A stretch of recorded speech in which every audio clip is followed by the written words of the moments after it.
పవన్ కళ్యాణ్ గారు ఆయన స్వతహాగా రాజకీయంలోకి వచ్చాడు. నువ్వు మీ నాన్న అడ్డం పెట్టుకుని వచ్చావు. ఎవరు గొప్ప అది తెలుసుకో.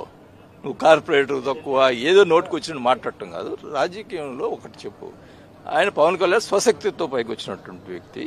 నువ్వు మీ నాన్నగారి రాజకీయం వల్ల నువ్వు పైకి వచ్చావు, అవునా? అంత తప్పితే ఈరోజు నేను ఒకటే చెప్తున్నానండి,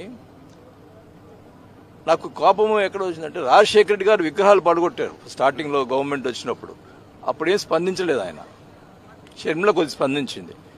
కానీ ఇక్కడ ఆయన అంబేద్కర్ విగ్రహం దగ్గర ఆయన శిలాఫలకం పడగొట్టిన దానికి ధర్నా చేయమన్నారు. అంటే రాజశేఖర గారి విగ్రహాలు పడగొడితే ఓకేనా?